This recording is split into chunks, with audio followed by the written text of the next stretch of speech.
Yo, welcome to episode 19. It's the Loper Show, and I'm joined this week by one of my friends and a legend in mixed martial arts, a legend in collegiate wrestling. Ladies and gentlemen, the one, the only, the first ever UFC champion, Pride Grand Prix winner, and Ohio State legend, Mark the Hammer Coleman. What's up, brother Loper? Good to see you. Been a while. It's so good to see you too, man. I mean, for people that don't know, Mark and I, we used to do a podcast together with Matt Brown and Damon Martin, who's both those guys have been on the show. So it's kind of like the completion of the Four Horsemen back in the day. You know, now that I have you on, those were some different times, brother. 6 a.m. and yeah, dude. You know, to be honest, I was already drinking back in my drinking days, and that was crazy. So man, 4 years sober, we'll hit that right away. Dude, I fucking the love that thing ever. Yeah, still going strong. You look tremendous. I mean, you look lean as man. fuck, dude. I mean, you're in great shape. Look at this. Oh, look at this. An exclusive. A peek at the body of the hammer. So, dude, I don't even know where to start, man. You know, I'd like to kind of start with just how you're feeling. Because, I mean, you know, you've gone through so many different battles with health. But at the same time, I've watched you get tremendously better as you got sober. Man, I have never felt better, but I've been saying that since I got sober, so it's 4 years now and a couple months. But the real change started January 1st, 2 years ago. You know, I became friends with Liver King. I hadn't worked out in 11 years.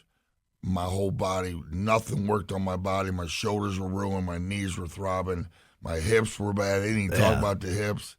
And I couldn't even, just walking to the car was a pain in the ass and tiring. I was that out of shape, 280 pounds. Yeah. No muscle. And then, you know, I talking to Liver King, he said, look, so how'd you meet him? Like, just on the internet, man. you just reached out like Instagram or something? I scrolled over and seen this fucking guy pulling a sled across. I just immediately was, he's got an aura about him, and I liked it a lot. Yeah, sure. And, I just started following him, sending him a few messages. We became friends, and then basically out of nowhere he says, look, simple as this, you know, transform back into the Hammer. Yeah. You know, promote the carnivore diet. We work together. I scratch your back, you scratch mine. Let's go. So how many days a week are you doing carnivore? You know, straight carnivore, I did it at the beginning, you know, just to do it, and I take all his supplements, so I get probably half my calories just out of his protein, his energy bars, his supplement pills, but they're just food. You know, that's all it is, so it's guaranteed perfection. And then I fast every day, pretty much every day. Take a couple days I don't, but and I'll just chow down one So what do you do, like 12 on, 12 off? No, brother, fast every day. You just got to be 24. You know so you fast? 24. You know, sometimes the longest I've done is 48. I want to do a 3 real bad, but I got discipline like crazy. I can do 24, man, but 48, dude. Like, what do you feel like at the end of 48? It's got to be rough. Man, just, you know, it's all I think about is food every day. Right. But on those days, nonstop, and you're just fighting it, and then you either break or not. I'm going to do one here real soon because I got a big gig coming up in Japan. They're bringing me in dude. May 4th for the Rising Grand Prix, 25 years after I won the Pride Grand Prix in the Tokyo Dome. They just surprised me recently, and they're bringing me in. That's so sick. I'll be in a sumo outfit. I'm going to do, well, it's a secret, so I can't tell what they got me doing. But you told me a little bit off the air, and it's going to be dope. So, I mean, it's going to be really cool. The thing is, I got to get, you know, I'm good now, but I got like 2 weeks to really, I'm going to fast hard, and I'm going to come in at my Pride fighting weight, 228 pounds. No shit, come on. You know, I've been walking around 250. 228? Yeah, 228, but my weight goes up and down from 238 to 250 to 250. Well, I'm sure with the fasting, it's all over the place. So yeah, I'm like, I was 234 yesterday. So, I mean, it's right there. But oh, man, you and are 234 right there, huh? was, wow. It's kind of fake because I had done a 48-hour fast. So 234 is probably a little low. So about 236, 237. So I'm going to buckle down coming at 228, man. and I'm gonna look chiseled, man. Dude, it's crazy how much you've changed. Like when we were doing the podcast, I mean, there was a for sure, like so many times where I was like, for sure worried, man. I was like, dude, Coleman's not doing well. I mean, you would, when you do the podcast, guys, and Coleman would go into the radio station bathroom, and the owner of the radio station came up to me and he's like, hey, I love Mark Coleman and everything, but you got to tell him to stop leaving the airplane bottles behind the urinal. And I didn't even know you were drinking during the show at the time. Just so lazy. You know what I'm saying? I was just so like, I mean, why couldn't I put them in the trash can? Yeah, or just like, like, I was like, what does he just throw them away? You'd like hide it behind the pipe in the back, Then when I did get sober, I'm like, damn, you guys knew? Isn't it always like that, though? Because you think you're being slick, and then the reality knew you is, knew, but I didn't know you knew every time. Right. Because it was every time. I mean, like at the end, before people finally get to the point where they get sober, it's it's tough. It's a tough road to hoe, but I'm just glad that you got there, and you're looking great. You're traveling all the time too. I mean, you got more gigs than. I mean, there was a time when you weren't doing anything with MMA for a long time. No, I walked away from MMA and got the hip replacement. Mm-hmm. I didn't need the hip replacement. I was in a lot of pain, but I could have probably fought, many more times if I could take it, get a little therapy and grind away. But my doctor told me I needed it, and when I kind of realized I didn't need it, it blew my mind. Because, career's over, I'm thinking, with the hip. I probably could have fought again with the hip, but career's over. And then, the training is the only thing that kept me from falling much faster, because you can't win fights and not train. So it kept me from the booze for periods of time. But then as soon as the fight was over, I'm right to the bottle. You know what I mean? So then there was nothing to look forward to, and just depression, anger, ungrateful. Why me? My life sucks. But you get sober, and then all of a sudden you come out, and there's like all this like endless possibility. Yeah, but the reality is, there's people having you come out to speak to other folks. Yeah, I had every man's dream life. Sure. I didn't realize it. Baddest man on the planet. That's what I wanted to be as a kid. I was that, but for some reason, I wasn't happy. Didn't like myself. Very shy. Just the alcohol just made me feel good, But now I got sober, and I look back. I'm very lucky to have got through it and to be here. So it's truly amazing. I went to rehab for 5 months. Thank God I checked in. I hit rock bottom. And Wes Sims coming, dragged me out of an extended stay hotel. And so I go back to that moment when I agreed. The ambulance came and took me. I go back to that moment. I go back to the house fire. Like it just goes there, and it just overwhelms me. But it's a grateful, overwhelming. Yeah. And I'm just so happy and at peace now. And now I'm here to help other people get sober, because it's even anybody that even does check in, there's a small chance that you're going to do it. But so you still going to meetings regularly? Well, not enough. Yeah. I need to get there. I mean, I love them. I will go to them. They keep you humble. Oh, absolutely. And I think everybody's process too is like it's something that's so personal. It's I think there are people that need and do go to a lot of meetings, and then I think there's people that go, and when you need that meeting is there, and they go and they get that when they need it. Yeah, well, I'm doing really good, so you fall a little, get too comfortable. Sure. And then that's when things can happen. But as a matter of fact, I might try to get to a meeting today. I need to get to one. I want to get to one, because I'm all about, I have the opportunity now to give back. and help other people.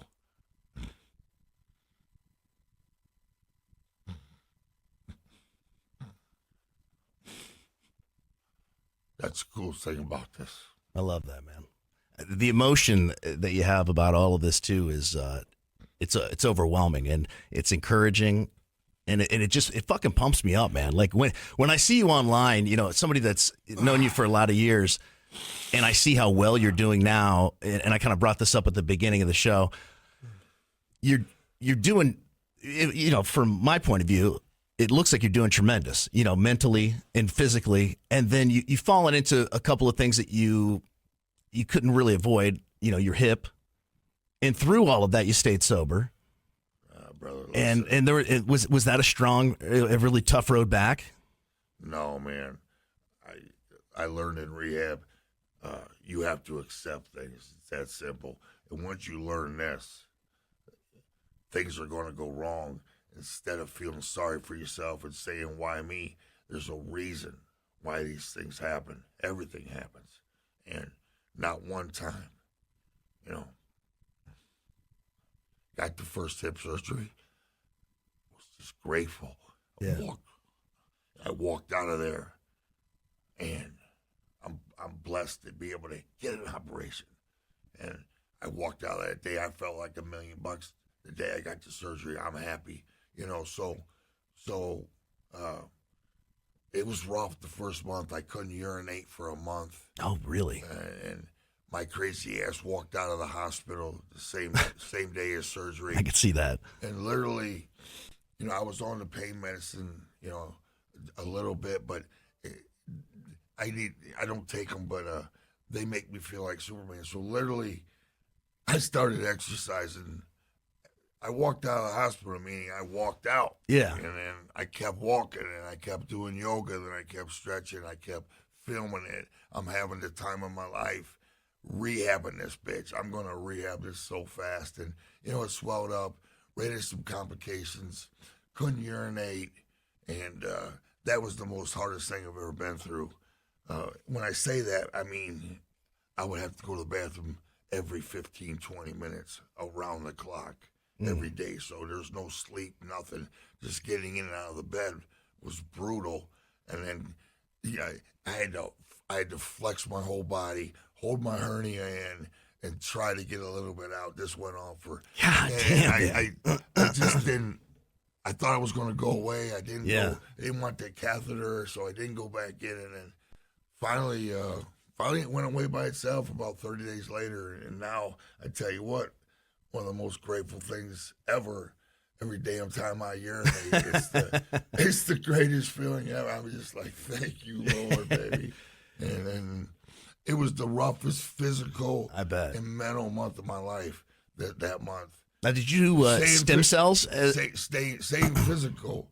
Toughest physical month of my life. That's saying a lot, bro. Because I've been in. Fuck yeah, you I've have. been in training camp for this and that, but no, it was physically exhausting, but. I turned it into I turned everything into a positive. I'm like, well, it sucks. Can hardly move. I'm bleeding all over. Had an open wound. I'm bleeding all over the place. They didn't even, it was weird. They didn't even stitch the damn thing up. It was super glued, but it was open wound, leaking, and I'm all by myself at my house.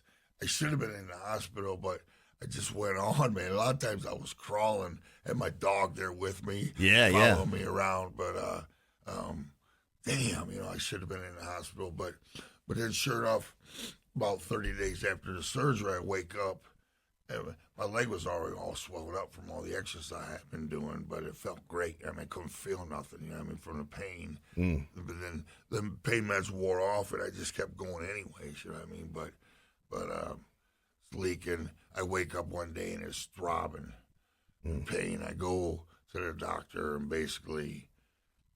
Mark is super infected. You know what I mean? So, oh, shit.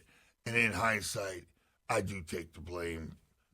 Who knows why it got infected, but it was an open wound. Yeah, but it's got to be discouraging. I mean, you worked so hard to get back to the point of, like, you know, where you think it's like homeostasis and you feel good again. I just have the attitude like, no, man, let's go. Let's get this over with. Good for you. We did it again, and I started to climb. And about every 30, 40 days, 6 times, it got infected again. So 6 times. Yeah, 6 times in a year span. So every 2 months. God, wow. But I just never got discouraged, except like the 5th time, the urination problem came back. Yeah. And it was brutal.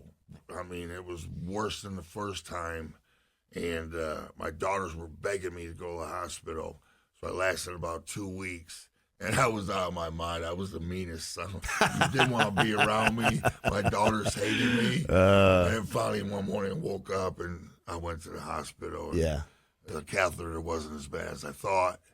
And got things flowing again. So yeah, I love seeing all the pictures of you and the girls out at the UFC fights and how happy they are, and because you can't be a fan of mixed martial arts and not remember after the Fedor fight you holding your daughters. Yeah, and them saying hi, Mr. Fedor. They finally got to meet him. Yeah, they were totally just a mess because you had just unfortunately gotten beaten, and you still being the guy that you are, you were like, I'm going to introduce you to Fedor. I thought that was what a brilliant moment. That's a once in a lifetime opportunity. I had no clue what I was going to do. I didn't know what to do. I turned around, my daughters were there. Yeah, and I'm like, damn. You gotta be a dad. Yeah, because you told me you didn't know that was going to happen, right? Like they just put them in the ring and fried. No, I told them they could bring him in if everything's okay. Okay, so you did know. Okay. They didn't watch the fight. Everybody thinks they watched the fight. Yeah. Which I would have been fine even if they did. I would have been fine with that. But they drug him from this room, drug him down. They just yanked him in there. All of a sudden, threw him in there, and I turned around. Holy shit! I didn't expect him to be there. Right. And then it was like just instincts took over, man. That's crazy. That's huge because I took so much shit from pretty much most people. Called me a horrible, rotten father. Wow, they're crazy, man. It just killed me. But then as time passed, fuck all you, man. I'm so glad I did that. Oh, dude, what a moment that was. I mean, that's iconic. Yeah. So what if they're a little traumatized? Get the hell up and move forward. Too many pussies out there, you know what I mean? Yeah. But you're getting hit up over here. No, man. It taught them a big lesson, and now we hang out at the fights all the time. They're super fans, and I love to see the pictures. My favorite thing to do. Yeah. Dana White still hooks me up. I'm going to Miami next weekend. I'm stoked. Oh, this weekend. Is it? Yeah, this weekend. Yeah. I gotta get on this, man. Yeah. If you guys are in Columbus, you want to come watch the fights, I'm at Vanity coming up this Saturday night, live for the fights. And if you don't know, I'll put it in the link below, and you guys can get directions and all that to Vanity. We do the UFC fights. They were bringing me in to do this. Loper took my job. Yeah. That's not true. That's not true. So let's start back at the beginning, okay? Let's go back to, obviously you were a well-accomplished high school wrestler and middle school wrestler, I assume. What year did you start? Well, I started when I crawled out my mom's cooch, man. So you... and the doctor held me up and cracked my ass, and I started screaming. And I said right there, I got to get bigger and stronger. I'm going to kill that guy. You know what I mean? But son of a bitch. That's so funny. It's kind of true, but by the age of 5, I was already obsessed with becoming. So that young? I didn't even realize you started that young. By the age of 5, I wanted to be the best athlete in the world. And I remember I could do like 100 push-ups in a row because I'd get a penny a push-up from my uncle. Oh, that's awesome. And I remember doing the Cub Scout Olympics like at the age of 8 or 10 or something like that. And I didn't know that was a thing. Wow. It wasn't a thing, but that's the only reason I joined Cub Scouts. I didn't want nothing to do with Cub Scouts, but I wanted in those Olympics. So that's awesome. I took 4 golds and a bronze. I got beaten a 50-yard dash, man. I think I took second. They gave it to this other white kid because. Where do you think he is today? Maybe you can get that win back. Well, the black guy fucking blew by me. Oh, sorry. He won the gold, but then I squeaked out a silver, and they gave it to him. I was all pissed, man. Like, man, no, I won that, But was that your first taste of like competition? I can't remember, but that was big time, And then, but I played baseball year round. I mean, did you? I played baseball, football, baseball, and wrestling, so nonstop. It's from 7th grade in high school too. 7th grade on. Yeah, nice. And then in high school, I was all state all-state middle linebacker. I put people in the hospital regularly. I had no idea about that, really. Oh, I was a violent middle linebacker. I can imagine. I should have been playing linebacker for Ohio State, standing right beside Chris Spielman. So take me back to that moment duel. when you got recruited by Ohio State for wrestling. Didn't.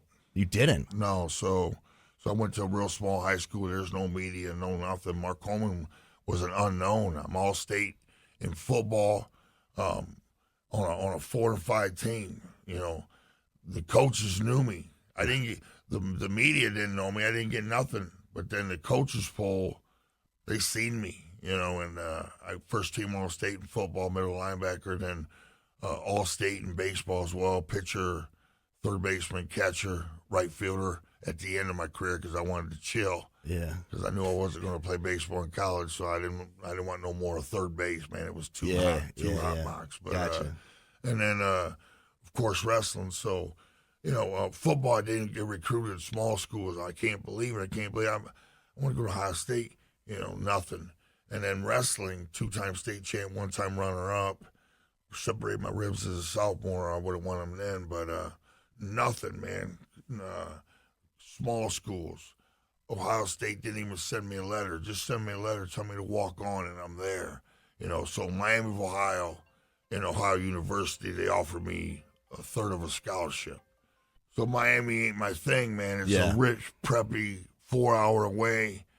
You know, I went down and took my visit. I hated it, but I went to OU for the visit. It would have been perfect. Would have been the perfect school for me. But I went on my recruiting trip, and I'm in a wrestling tournament there on my trip. So I'm in the finals of this freestyle tournament. I don't know much about freestyle because I didn't do it. I got a pretty tough guy in the finals. He took 5th in the state in the big schools. I was state champion, little school, which meant nothing. You know, they laughed at the little school state champ. So, got a pretty tough guy. But head coach Harry Huska comes up from OU. Mean son of a bitch. One of the meanest guys ever. National champion. You know, just an ugly fucker. You know what I mean? Scary. 225, so a big dude as well. Yeah. Hurt people. He come up to me and says, well, you don't have nobody tough. He says, let's go check out the wrestling room. He took me to this wrestling room. It was the ugliest little dump I've ever seen, man. And looking around, me and my dad were walking together, so somebody separated my dad and him. They took my dad some way, took me this way. My dad knew right away something was up. And get to the wrestling room, and all of a sudden out of the corner comes his assistant coach, 6'2", 225-pound man. I'm a high school senior. He's a man. All-American wrestler, this and that, and bigger than me. He says, well, you don't have nobody tough in the finals. You want to roll around with my coach for a little bit? I'm like, fuck no, I didn't. But I ain't going to say. I said, all right. Yeah. He left. The head coach just got out of there because it's highly illegal. And this dude proceeded to put, to this day, by far the worst ass whooping I've ever taken in my life, man. He beat the hell out of me.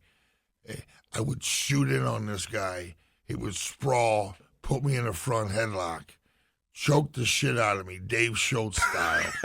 Right. I would belly down, wanting him to take my back, but he wouldn't take my back. He just kept choking. And finally, he'd take my back. And then I would get up. He'd let me go, turn and face him. And this went on for, I would say, 20, 25 minutes. Yeah. And he just put the beating on me from fucking hell. I'm so angry. But I refuse to quit. I mean, fuck you. You're going to have to kill me. And one time we stood up, he looked at me and said, that's enough. And he fucking didn't shake my hand. Just walked away into that side room, and this was the most angry Mark Coleman had ever been in his life at that time. I'm out of my mind. Yeah. This guy's a dead man. And usually when something like this happens, so I'm walking, trying to find the arena. Yeah. My dad's trying to find me. We finally cross path, and he looks at me. I'm fucking soaked. You know what I mean? Like, just been through hell. And I can't even talk to him. Like, Dad, 2 years. I said, in 2 fucking years, that guy's dead. You know, and usually I say 1 year. When I get beat, I say, give me a year. Yeah, yeah. My dad knew it was bad when I said 2 years. And I walked out to the arena. They're calling my name. There's my guy waiting for me on the mat. I walk out there. And So now you got to go wrestle in the tournament after you I got a pretty tough guy. just had a brawl with the coach in the back. But anyway, so it gets worse. So then, you know, match starts. Dude hits a little duck under on me because I'm kind of slow. I mean, I'm still more. Boom, boom, he's behind me, and he suplexed me straight back like a beautiful 4-point suplex. And now I'm furious, embarrassed, and ashamed. I stand up, which you're not supposed to do in freestyle because you just lay there. Yeah, right. And I stand up, and this fucker suplexes me again. It's 8-0 in the first 20 seconds. Holy shit. And the coach is watching, the head coach is watching, and then I basically took him down 12 times, 1-point takedown. So I beat him like 12-10. So you came back and took him down 12 times. Took 12 1-point takedowns and beat him like 12-11. Walked off the mat, grabbed my shit, and said, let's get the fuck out of here, Dad. And when the coach seen that comeback, and when the coach talked to the guy and said, even though I got whooped, he said, Jesus Christ, you know, the toughness in me. Yeah. You know, he took me in the office. He upped the scholarship to 2/3. I'm poor as hell. And I'm just sitting there like, well, you know, and we just drove home to Fremont, and I just didn't give that fucker a chance. Is that right? And I went to Miami, and Miami it went well. I didn't like it. I don't talk about it much, but in hindsight, it molded me big time in Miami. But if I would have went to OU, things would have been different because I never would have transferred, because this dude that whooped my ass and the head coach, they would have showed me what they did to me. Yeah. And taught me how to do it, and I would have been one of the meanest killers in the world. I would have never transferred out of OU. So at what point do you get the offer from Ohio State? Well, so 3 years at Miami. So freshman year, I went 25-10. Yeah. Took second in the MAC, and they only take 3 alternates. So all the champions are 3 alternates. Well, I had beaten in the semifinals the only guy from the MAC championship to score a point, the only guy to win a match in the NCAAs the year before. Yeah. I beat him in the semis, and I lost to Kyle Dake's dad in the finals 9-6. No shit. So they go to the meeting, and 2 Miami guys that were seeded number 1, guaranteed nationals, well, they lost and choked in the finals. So they're going to take them 2 for wild cards. They only take 3.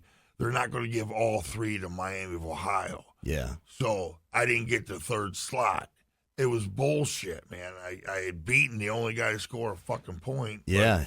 So that just motivated me. But then my sophomore year, I went 35-5, MAC champion. And junior year, I'm going to redshirt. Why? I started the season 190, has 10 All-Americans coming back. My name's not even been. I'm a junior in college, and nobody even knows who the fuck I am. 10 All-Americans back. And here's Mark Coleman. I'm like, fuck. So I cut all the way down to 177 pounds from 200. No kidding. Wow. But before you were competing at 190. So you would cut. Well, 177 from as a freshman. Yeah. 177 as a freshman. 190 as a sophomore. Gotcha. And then I went all the way back down, and it just destroyed me, man. I was weak. I was very weak, and I lost I took second in the first tournament of the year. Hurt my elbow, woke up with bursitis, big swollen elbow. Yeah. But I just kept going. It hurt so bad. And I wrestled the following week in a tournament, and I lost to a guy from, no name. And then the bursitis was still there. It wouldn't go away because I keep using it. You got to take time off. I don't take time off. You know what I mean? And and I walked in the coach's office and said, look, bro, I'm done. I'm redshirting. That's it. Starting over next year. He needed me. He wanted me. Yeah, we'll talk about it. I'm like, no, we ain't talking about it. So the plan was transferring to Ohio State. I'll have 2 years left. Okay, yeah. So then I immediately just got back in that weight room. I got my wait, I was getting beat up by little punks in Miami. Not beat up, but I mean Just because you depleted yourself so much. Not beat up, just like I'm not right, you know. So then I'm back up. I'm getting strong again. The season's going on, but I'm not doing much. I mean, I'm just lifting weights, getting huge, and redshirting. Yeah. And then right after the middle of the year, my girlfriend went to Ohio State, and she was talking to Ohio State coaches. And Sonic Temple Art and Music Festival, the pinnacle of rock festivals in America, returns in 2025 with Linkin Park, Korn, 2 nights of Metallica, No Repeat Weekend, plus Bad Omens, Incubus, Alice in Chains, Rob Zombie, 3 Days Grace, Alice Cooper, I Prevail, Jimmy Eat World, Chevelle, Motionless in White, and so many more. May 8th to the 11th at Historic Crew Stadium in Columbus, Ohio. Passes on sale now at SonicTempleFestival.com. my girlfriend went to Ohio State, and she was talking to Ohio State coaches, and they finally told her, like, listen, they just made a new rule. You have to sit out. You have to sit out a year. All transfers got to sit out a year. You know, that was a new rule that year. Otherwise, I'm going to transfer. I got 2 years left. Yeah. Now, if I transfer, I got to sit out. So, put the phone down. Went out for a long run. I got like 40 days to get ready for the MAC championships. You know what I mean now, and I grinded. I won the MAC championships. I beat like there was like 4 MAC championships in my weight class. I won that, and then I'm at the nationals. No seed or nothing. Nobody knows who I am, and I was strong. I didn't have the cardio I would for a full season, but I was strong. And then I lost to a guy from South Dakota, Augustana, you know, I didn't know him, didn't recognize him. Who is this guy? Well, he pinned me, this and that. Never been pinned. Couldn't believe it. He had to win to get me back into the tournament my junior year. He's got to beat the number 2 seed, undefeated number 2 seed to pull me back in, and he does it. So now I'm back in the tournament. I got to wrestle this guy. He overlooked me a little bit, tried to headlock me. I took him down 2-0 lead in the first period. I made it hold up. I beat a badass dude. Now I'm an All-American. I ended up taking 4th. That's incredible. And now I'm coming back as number 1 ranked guy in the world. So basically I can go anywhere I want. And, you know, my coach from Miami was not happy, needless to say. And you came to Columbus. Came to transfer to Ohio State. Now, was Kevin Randleman already on the wrestling team at Ohio State at this point? I'm 6 years older than him. So I wrestled my senior year, and then he came here as a freshman. During your senior year? No, my first year as coach. Oh, I see. Okay. They hired me as a coach. Okay.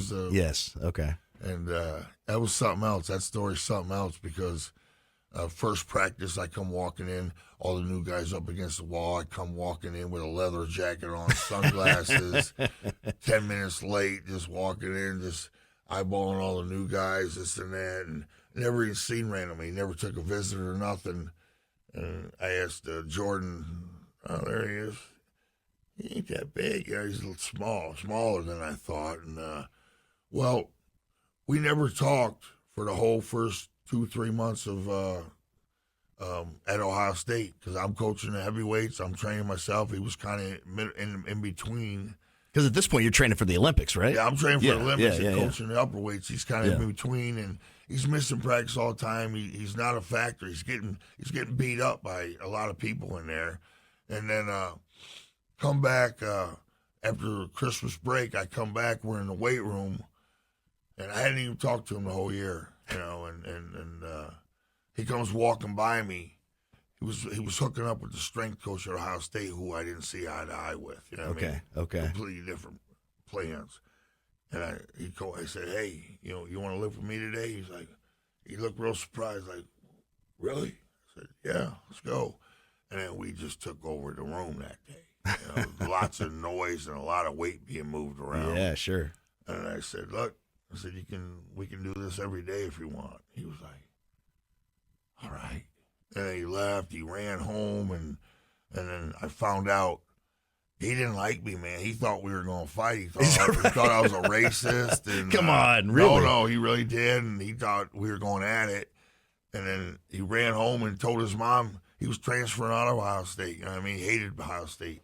too many racists everywhere. And he likes me. Mom, he likes me. And that's it, man. We never missed a day after that. And in the next 3 months of just training with me, he put on about 15 pounds. Okay. And now he's looking like the monster. Then he goes home. He lives in Sandusky. I live in Fremont, 20 minutes apart. We didn't know any of this, but I said, look, bro, I'm going to be able to tell what you did all summer long. When I see you in 3 months, I want you to be 10 more pounds bigger. Yeah. And, you know, my man likes to taste the women.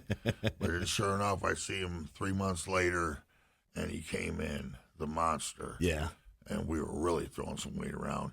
And he went from getting beat up in the practice room from Ohio State guys to nobody touching him. I mean, he took second in the nation. Yeah. You know, just like that, overnight. Unreal. And I had no clue how much better he was. I knew he was much better, but I had no clue until the first term of the year. And he beat some pretty relatively big names. Yeah, Louis Simmons at Westside Barbell famously said Kevin Randleman was the most athletic person he ever saw walk through the doors at Westside. Yeah, but I whoop his ass. In tennis, too. I didn't expect you to say that. No, well, we competed in everything, man. Is that right? But I would pick, Wait, so does Mark Coleman have tennis skills that I don't know about? Yeah, I can play tennis. Come on. Have you tried pickleball yet? I'm just any kind of sport I can play. I'm real smart. I don't hit it hard. I don't try to serve it hard, but I get it in, and I'm smart. I can place it real good. So have you played pickleball? Nah, I'm not into pickleball. Yeah. But my hips right now, it's risky. You know, gotcha. Yeah. It's risky. I'd like to play some tennis, but I'm not going to take a chance of shit popping out. So after you're training for the Olympics, and when do you get that first itch? Randleman never took me down once in my entire life. You know that. Is that true? That's 100% fact. Kevin Randleman never took you, Never. Not even in training? No, not even in training. Did you let him know that quite often? Oh, yeah. Yeah. Well, nobody did, though. Really? No, Nick Nutter got me one time. Rex Holman got me one time. You know, Jim Jordan, none. A lot of nuns. So when you were training for the Olympics, was that the same year Kurt Angle won gold? What do you mean? Was that 94 or 96? Well, 92 I made the Olympics. 92. Okay, sorry. No, yeah. he was my partner. I was whooping up on Angle. Yeah. 93. Because he didn't win till, 96, 91, I guess. I was world silver. 92, I made the Olympic team. 93, 94, 95, I fell off the wagon, man. Gotcha. I was so tired of wrestling that living on campus, coach at Ohio State, broke, poor, sick of wrestling, no money. And so I took some time off, but I never missed a weight room session, so I didn't wrestle. A couple months turned into a year. Gotcha, yeah. A year turned into 2 years. 2 years turned into 3 years. Foxcatcher finally called me and said, they're paying me $1,000 a month. Coleman, you got to wrestle. You know Foxcatcher. Yeah, of course, of course.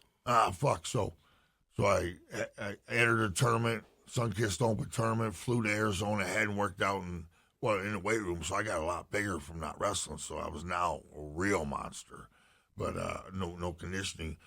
Landed. Kurt Angle's in the tournament. I hadn't seen him in 3 years, and he ain't seen me.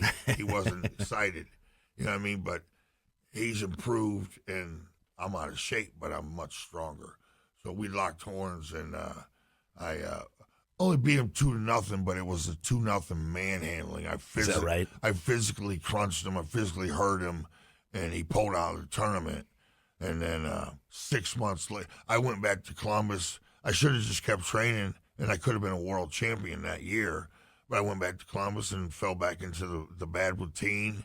And I showed up at the world trials 6 months later, and there was Kurt Angle and Mark Kerr. Mark Kerr was the man. He took over the weight class after I left, but Kurt was chasing him. And then there was Kurt. All of a sudden, he went from weighing 215 pounds, 220-pound weight class. He was underweight. So was I. I only weighed 221, 219 at 92 Olympics, but by this time I had gotten up to 228, so now I'm a big 220-pounder. And then Kurt Angle had never been over 215, and now he shows up at the Olympic trials, world trials this year, weighing 228 pounds, cutting Is that weight. right? He was huge, Wow. shredded, huge. And I'm like, what the fuck? And then sure enough, he didn't get scored on. He went on to win the world championships that year. And I'm not saying this in hate or anything, but my personal opinion is I sent him right to the pharmacy. Is that right? You think so? Oh, I know so. After hurting him in the tournament. I'm 95% sure. You know what I mean? Wow. And you don't just all of a sudden put on that kind of weight when you couldn't do it for 20, 30, Right. 30 years, 28 years, 25 years of your life. But So when you get like the first call about MMA, or like when did you first hear the letters MMA? well, 93. So 92 was the Olympics. 93, late 93, I got a taste of it, and I was out of my mind. This is what I'm going to do. That's my money. Where did that taste come from? Huh? Where did that taste come from? What do you mean? You said you got your first taste of it. Was it from like campus, UFC 1 or on like campus? Yeah. Cheat box. We're watching UFC 1, me and about 10 wrestlers. Awesome. And it just, I was out of my freaking mind. But, I wanted in, but it wasn't enough to trigger me back to being the obsessed athlete Coleman. So I kept drinking this and that for a while, 93, 94, 95. But I'm still training in the weight room, doing a little bit, but not much. And 96 Olympic trials, I go there and try out.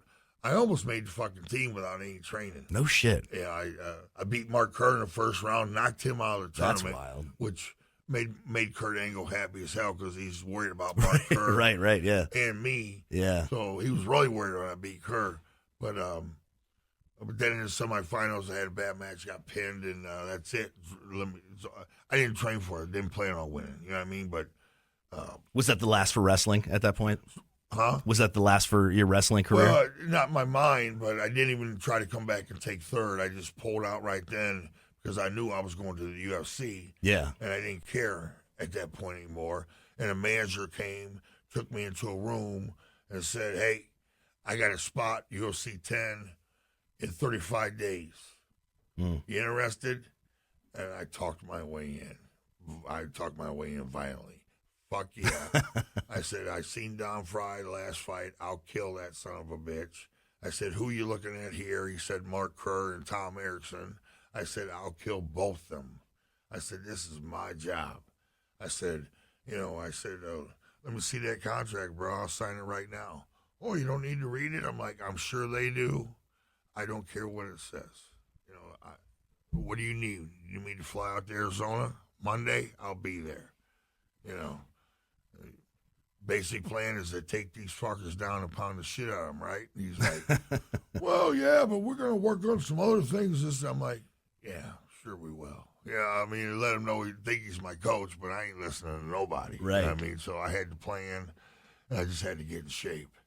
And I went out there and busted my ass for 35 days. It was lucky who I had to fight that night. Like a Hoist Gracie could have potentially been dangerous because if he could have survived my mauling and I got tired, his jiu-jitsu became very dangerous. Well, it was such a mystery at that point still. The jiu-jitsu, like, it was I'm not just saying, common. In hindsight, yeah. I'm being honest. But even then, there were like almost no black belts in the United States, like if any. What, jiu-jitsu? Yeah, at that point, I mean, that it really didn't happen till after. Yeah. I mean, but I didn't respect it at all. I mean, I respected it a little bit, but in hindsight, it could have been very, very dangerous, and it would have been. I would have to live with that if he would. Right, yeah. Like Dan Severn had to do. Yeah. When he got tired. Yeah, for sure. Now, you brought up Mark Kerr a couple of times, and the new movie, The Smashing Machine, that actually stars The Rock, of all people. Your part in the movie is being played by the Bellator heavyweight champion, Ryan Bader. Yeah. So you're actually going to be featured in the movie. How do you feel about that? Oh, I'm stoked, ecstatic. The premiere's coming out in October. I got to go watch a day of filming. Oh, did you really? And what'd you think? Rock, and he is just, I can't believe how enormous he is. and how athletic he is at that size, man, because he made me look small. And it was cool. Bader assured me. I wished he would have got on a little cycle. You know what I mean? He could have got a little more ripped, bro. Yeah, gotcha, yeah. But he assured me, he said, The Rock is doing a hell of a job. He said, but Coleman, he goes, I know what I'm doing. That's awesome. And he guaranteed me he's making me look like a fucking killer. It's got to make you feel incredible, man. After all these years and in the peaks and the valleys, and now you're going to be portrayed in an actual movie that everyone's going to see. You know, it's got The Rock in it, so you know it's going to be huge. No, it's going to be a box office Like, smash. what does that feel like inside, man? Like at this point of your life? Well, listen, I turned down a role in The Gladiator 20 years ago. Bruce Buffer called me up. Is that right? I'm the UFC champion. Bruce called me up and said, hey, my friend wrote a movie. He's going to be the director. He wants to put you in it. And my kids are crying. I'm training Randleman and some other crazies. I'm training. And I'm like, Bruce, man, nah. Yeah. Click. And then the movie comes out. It's huge. About as huge as you can get. Yeah. Take a guess. Yeah. Perfect movie for me to play in. Oh, totally. Do you know what it was? The Gladiator, you said. Oh, right? I didn't know. I yeah. told you. Yeah. I seen him. I said, Bruce, what the fuck? Why didn't you tell me? He's like, you don't listen to anybody, Coleman. I'm like, Bruce, dude, I haven't even seen it. That's so crazy. So now when you go to Pride, one of the things that's always been legend about Pride was in the contract, they actually stated in simple language that they did not test for steroids.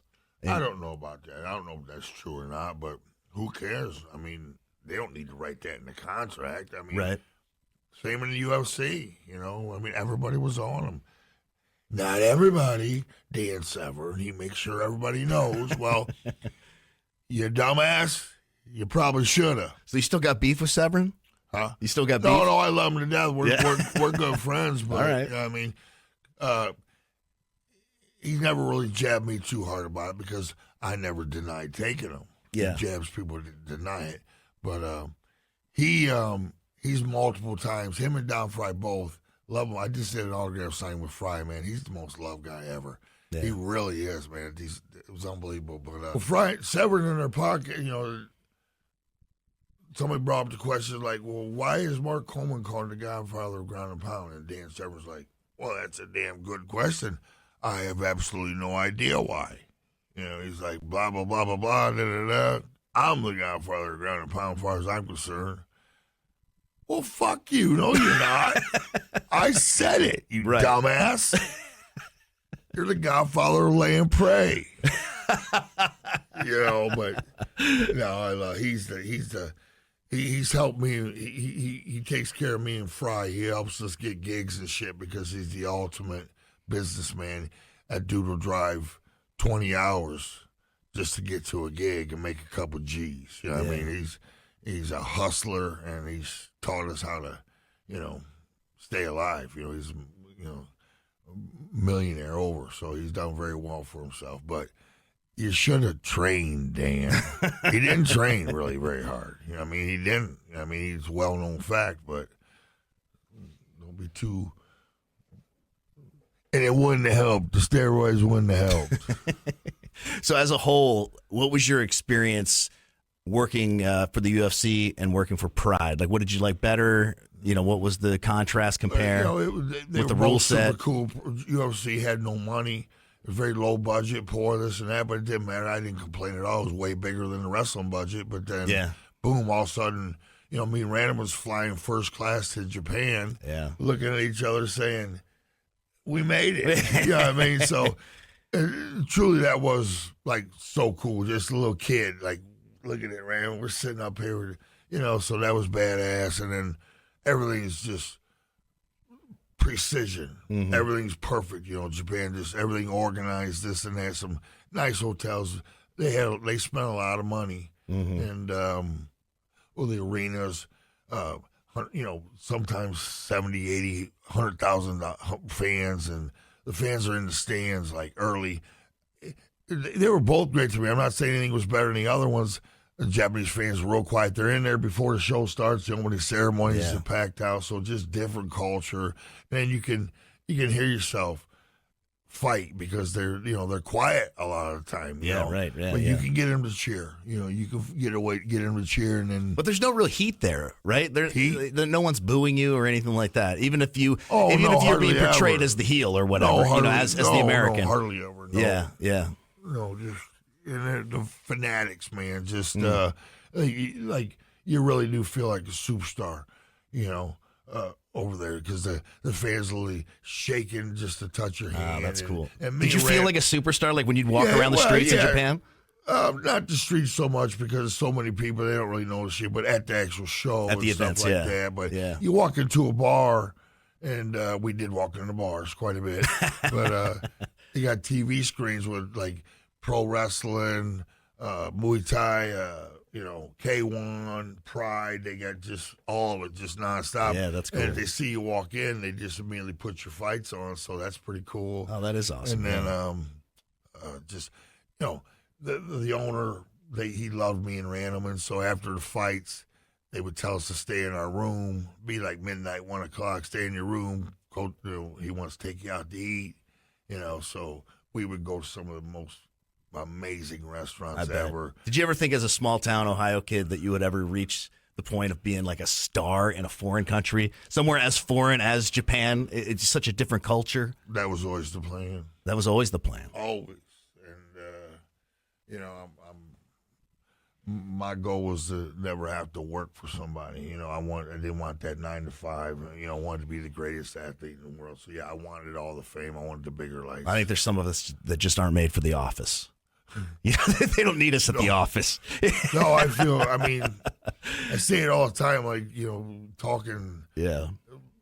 People say what they do. I'm like, oh, man, that would suck. But my daughter's like, Dad, every job sucks to you. I'm like, yeah. I mean, you got to. I'm just so blessed, So, and you've kind of come full circle with it, where like you started out to conquer the world, and you did, and you had a bit of a slip, and now, I mean, I don't know, out of my personal friends, I mean, you and Matt Brown right now are traveling the most. I mean, you guys just got back from Thailand. So let's talk a little bit about Thailand, because when Matt was here, he was telling us some good stuff. Now, what was your experience over there with Fight Circus? I've been to Colombia and Thailand here recently, too. Yeah. They both moved up. Oh, yeah, you were in Bogota. They both moved up on my favorite places to go. But Thailand did the wheelchair boxing match, which was... That was one of the coolest. First of all, you fucking hit that guy hard. Yeah. Like, no, I mean, I saw glimpses of the old Coleman come out. Yeah. It's going to be fun, but my idea of fun is I'm hitting you. You're getting clipped. And it was everything I could do to hold back from really throwing the hard one. I mean, I could see it in your eyes, man. You were dialed in. But I mean, and there were times where 3 1-minute rounds when I'm like, man, I just really want to hurt him. It just came back to me, and it was so exciting, and it was cool. And then the wheelchairs broke, and I just had surgery 3 weeks earlier on the hip. So, God, dude, but the wheelchair broke. Such an animal, yeah. The wheelchair broke, so I stood up and said, "Come on, dude." So we did the last 30 seconds on our feet, but I was like, man, please don't pop out, my hip and. But that Fight Circus seems like they're having a lot of fun, and the fans are going crazy for it. Yeah, it's hard. I mean, the guy does a hell of a job, and I'm all in with him. Because it's a little kayfabe, a little bit real. Yeah, but kayfabe. But I told him it ain't gonna be much kayfabe, bro. Yeah. You know what I mean, it ain't gonna be much. And Brown went out there and did a 2-on-2 Muay Thai match. I'm in the corner in the first round. He's literally kayfabing the shit out of it, just letting these guys hit him. He's wobbling, acting like it hurt and shit. Yeah. And I'm screaming, what the fuck are you doing, man? You're Matt Brown. Yeah. Let's go. These guys can take it. And sure enough, he listened. I said, Brown, show him every kick, punch you have. Let's go. And he just started being a highlight reel all of a sudden. And it was much more better. So second and third round, his was very exciting. But the first round, I was pissed, that he's wheelchair pushing me. So I made sure he knew where I wanted to be. So the pusher's very important. Got to get you in position. Mm-hmm. Came across to the middle. We came across. We got side by side right away. He's got his hands up here like this. I'm like, what? You know, what the fuck? I just, boom, I shot it straight right down the middle, right in his belly. And he's like, oh, you know, we're punching in the belly. I'm like, what the fuck? And I just threw a left hook. I plowed him in the head and said, it's on, bro. We ain't got time to talk. That's and then it was on. That's fun, man. And so what'd you do in Bogota? In Colombia? You know, so yeah, I'm going back to this month. I'm going May 4th. I'm going to Japan. Following week, I'm going back to Colombia for a week and a half. Oh, that's awesome. And from Colombia, I'm going to Thailand for another week and a half. So the whole month is Well, what's going on in Colombia? What do you do? stem cell. Fuck Big yeah. time stem cell. And so where are man. you doing that at? Hips? Everywhere. Everywhere. Everywhere. I mean, everywhere. Everywhere. I'm not kidding. And I'm going back for my second round here, and there's nothing like Colombia. You're even getting it in the hammer? Yeah, I'm going to. And so what does that encourage? I don't know if I heard you can do it, and that's all I need to know. Blood flows what it's all about. I baby. love it. So how quickly do you feel the results from the stem cells? Oh, I don't know. It takes time, but Yeah. I tell you what, you know, I feel like a $10 zillion man. You Is know that what I mean? right? So, and I can't give all the credit to stem cell. It just added everything I'm doing. It just made it do better. So I literally exercise at least 12 hours a day, every day. And I've done 19-hour marathon days, you know, nonstop. When I started training again 2 years ago, I became out of my mind. And, you know, how do you do that? You're full of shit. No, I'm not full of shit. Not high impact, you know, low impact. You know, I'll walk up to 15 miles a day, but I won't just walk. I'll walk backwards. I'll walk sideways. I'll walk on my toes. I'll have weights in my hand, advanced walking. I'll shadow box from hell. I'll do yoga probably for up to 2 hours a day. I got a bunch of different poses I do. And matter of fact, I need one right now. Now, what is this pose going to be called here? I don't know what this fucker's called, but All right. it's real simple, but it's the simplest one. You can do it here, you can do it here, you can do it wide. Okay. You know, but this is just my right here, baby. Come on. Oh yeah, so I've seen this online. Oh, you want me to get in there with you? Oh hell yeah. Okay, all right. Let me see. And then This one right here, right? yeah, maybe A little ass out a little bit more. it don't matter. Anywhere you want it, you mix it up. It works.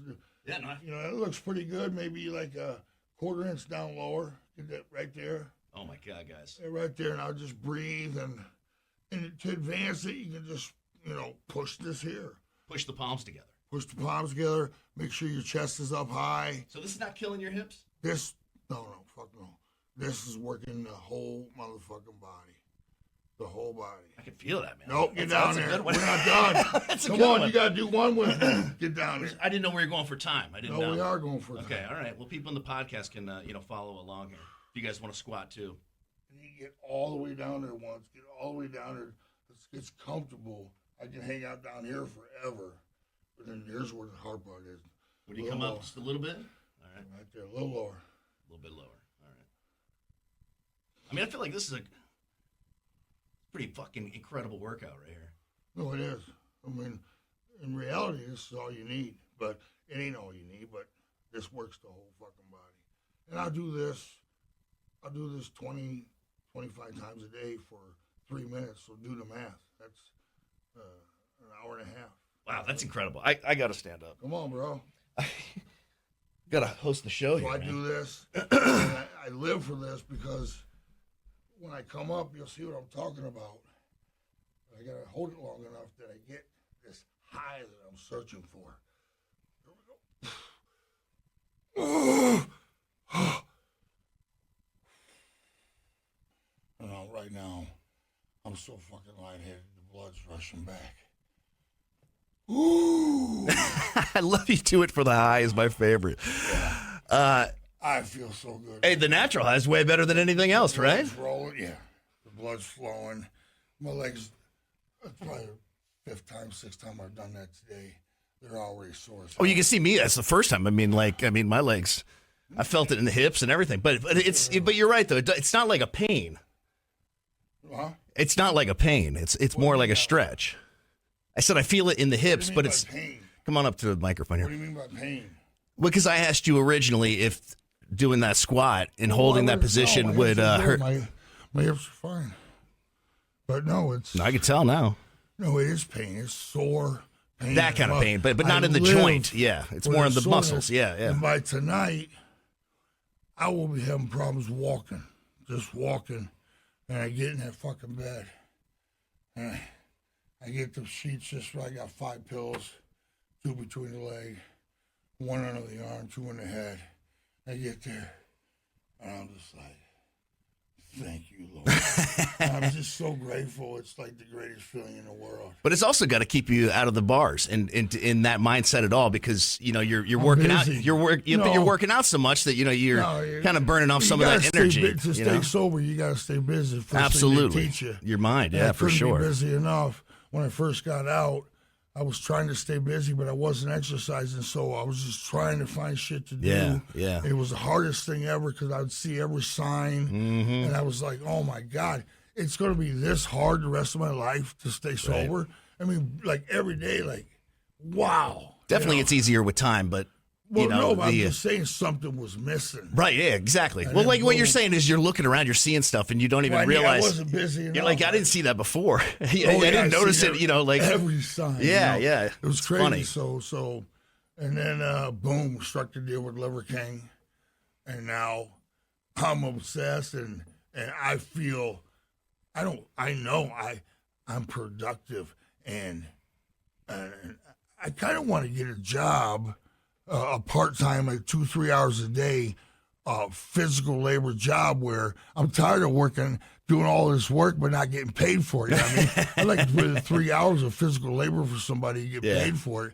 That'd be cool, but because I'm literally putting in hours and hours, I'm getting paid in a different way. No, I understand what you're saying. You're putting in physical labber of work every day. You might as well get paid for it. Yeah. So to get paid for your time. It just keeps my head at peace because. Yeah. I'm accomplishing something, and that's what I had to do. I went 12 years without doing a fucking thing. Yeah. Well, I raised my daughter for 5 of them. No, but I hear you. I raised my daughter by just getting nothing. out there training. You weren't doing that. Nothing, Yeah. And it don't kill me anymore because I accept it, but I'm going to make up for it. I'm going to make up for the 12 years I lost. I can't imagine if I just sort of stayed on it. Well, I got to tell you, man, I think you're not only making up for it, I think you're doing even better things than that. Before we get out of here, take me through the fire. So, it was about a year ago. All right. It was about a year ago. To get through this, bitch. So, been having these surgeries, this and that, and just happened, my car was broke down for a month. I just got it back that day and hadn't seen my mom and dad for, a month and a half. And when I got out of rehab, I was going back and staying with them like every weekend, and it was like unbelievable that just going back, I was happy. Yeah. Doing nothing, and I couldn't believe I was happy doing nothing, just being with my parents. It was amazing, So then car broke down, so I got it back, and I said, let's just go home and see him. It was out of the spur, drove up. We had some big ribs. I took them up, this and that, and, went to bed early, not early, 10, 11, 12 o'clock, and then, I usually sleep with the light on, but there was, for some reason, no night light, this and that, and I was tired this day. Long, hard day of exercise, man. Boom, so I'm out. And then about 4 a.m., I heard a big thump. Turns out it was my dog jumping underneath the bed. Oh, created shit. a noise. Yeah. Woke me up. I have nightmares all the time my whole life. So I was in the middle of a fucking bad one. I wake up and I'm sweating and it's black as hell. And I'm like, well, I didn't know where I was at for a second. Man, something was weird, but I had no clue what. And I'm like, man, I got to get up. So I get up, I find my door, open my door, and up to my bedroom, look out in the hallway. Now the moonlight's coming in so I can see.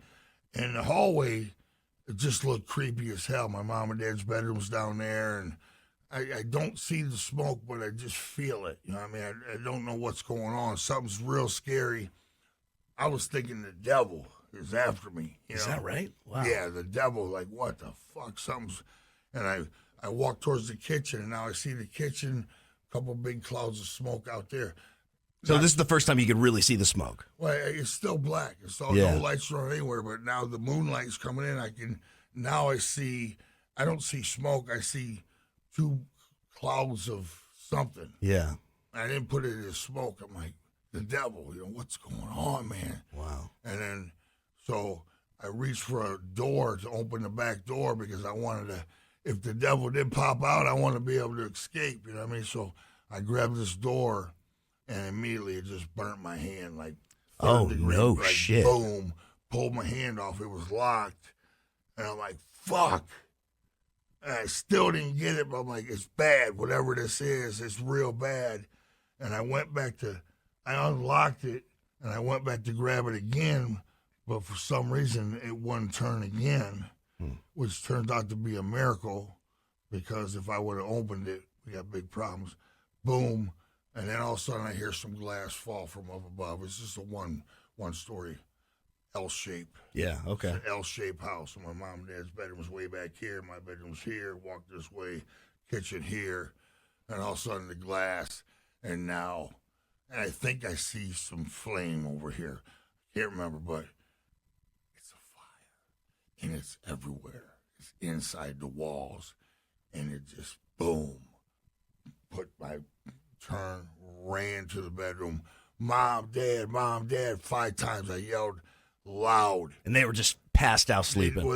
They just didn't answer, and they thought I was doing a 4 a.m. Instagram video. Oh, my God. Being goofy.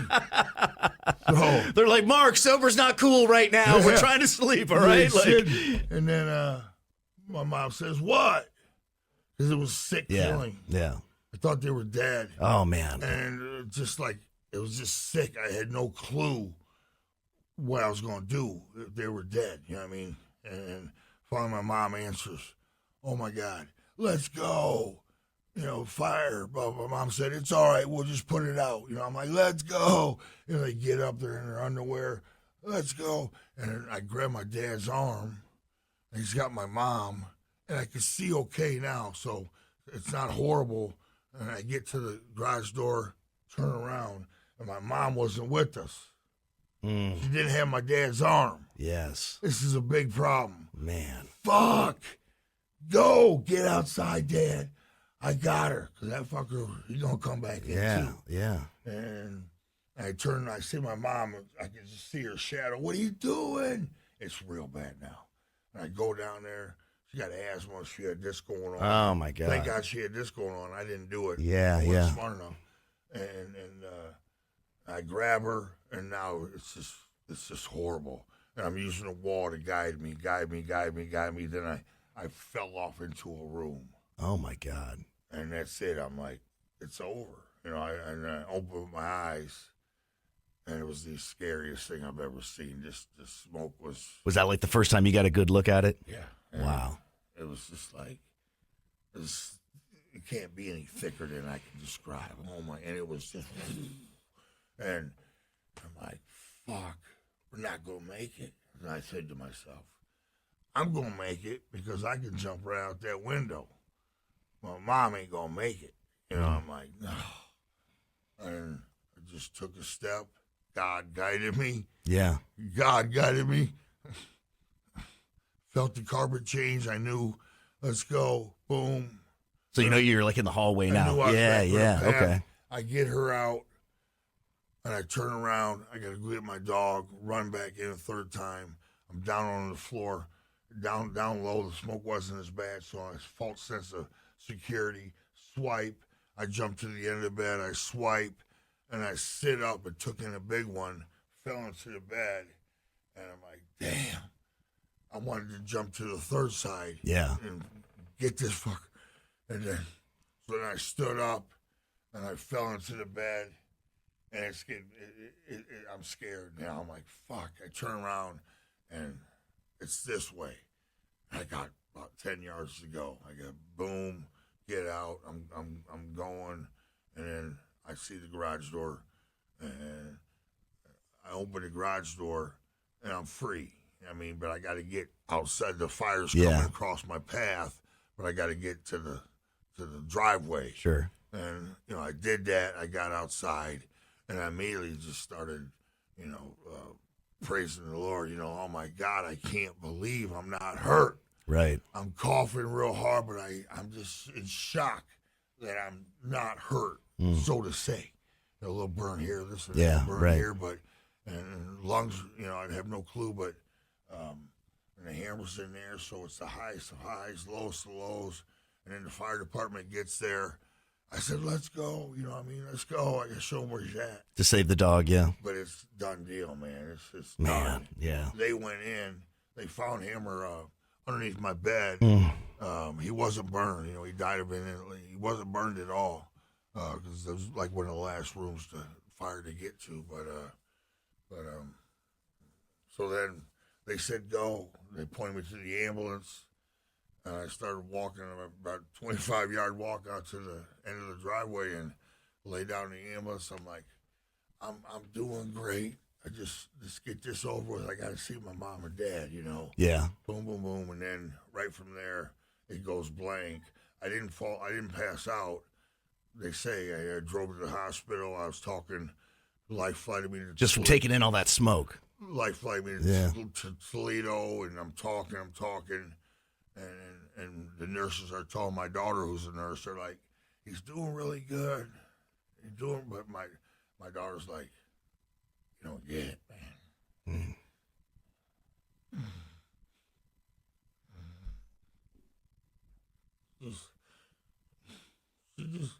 She knew I was tough, and I wasn't gonna let nobody know.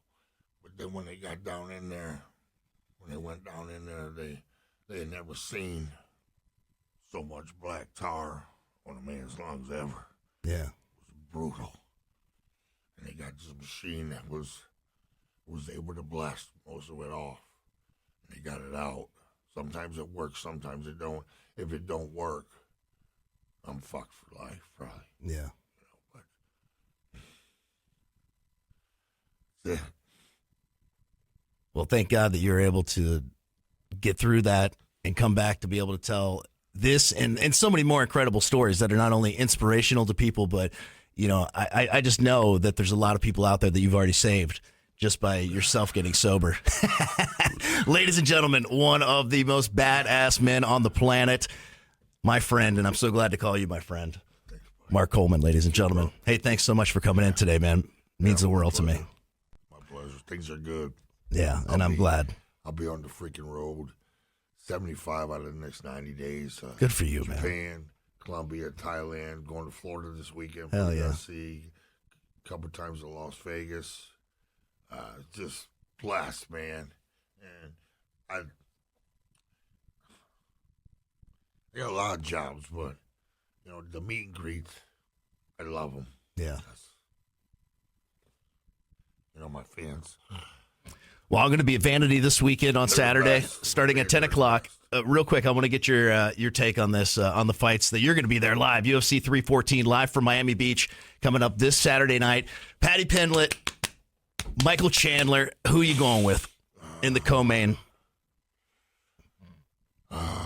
Paddy's last performance was, unreal. Yeah, I'm going with Paddy because it's a 5-rounder, and Chandler obviously can knock him out. That's a very high possibility. But the longer it goes, Chandler with all that muscle and shit, he goes so hard. Yeah, I think Paddy could win a decision, or Chandler maybe by knockout. But if I had to bet, I'm going to go ahead and Paddy. But I would not be surprised at all to see Chandler. For the vacant featherweight championship, Alexander Volkanovski my favorite buddy. taking on Diego Lopez. He's my good buddy. He is. He's a bad motherfucker, I love dude. That yeah, Lopez guy. I got to hang out with him not too long ago at the Fighters Only banquet. They're both studs. And man, it's just a gas, man. Them two are going to be throwing so many freaking punches. who threw the most, who landed, who got knocked out, who didn't. It'd just be a guess. I don't know. I'm gonna just my heart will go with Volk because I love him to death, but I love that Diego guy too. So it's a beautiful card. I'm so blessed. Dana hooks me up. Thank you, Dana White, UFC. Everybody says Dana owes me. Everybody's worried about Mark Coleman. Dana, give this man a pension plan. Look, everybody, I got every fucking thing I need. I love it, man. And more. And I'll work hard to get other things, but I don't need shit. Yeah. I'm good. Well, so don't worry about Dana. If you're here in Columbus this weekend, you come see me at Vanity. You can come watch the fights. I'm going to cancel my trip to Miami and go to Vanity. We're going to look for you on pay-per-view, man. That's what we're going to do at Vanity. We're going to look for the Hammer. I should get a little blurb. I think you will. They treat me good, man. It's a blessing. I love it, man. It is. Someday I have to get you there, Loper, but there's nothing like sitting, front row, second row, cage side. Oh, that's I was with you in Cleveland. In Cleveland, when Stipe.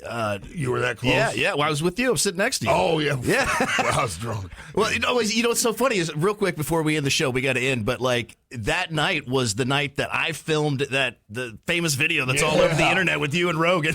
And I always thought that was an awful high five. Let's do that again. It's got to have 1 billion views, don't you think? It's insane. It's more than 1 billion. How many people have taken it off my page and then made it, put it on theirs? So, count all those views. And see, I just didn't want people to think that, you were out there joking around that night. And I was like, after it went out there, without the rest of the video, that part in itself, just there's no explanation of what the fuck happened. So I always felt bad about that. No explanation needed. Yeah, exactly. Ladies and gentlemen, the Hammer, thanks for watching. Subscribe to the channel, and we'll be back for episode 20.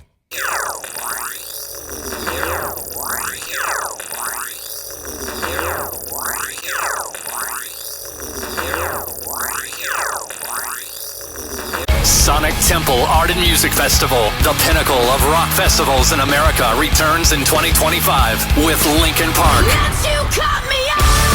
Korn, 2 nights of Metallica, no repeat weekend, plus Bad Omens, Incubus, Alice in Chains, Rob Zombie, 3 Days Grace, Alice Cooper, I Prevail, Jimmy Eat World, Chevelle, Motionless in White, and so many more. May 8th to the 11th at Historic Crew Stadium in Columbus, Ohio. Passes on sale now at SonicTempleFestival.com.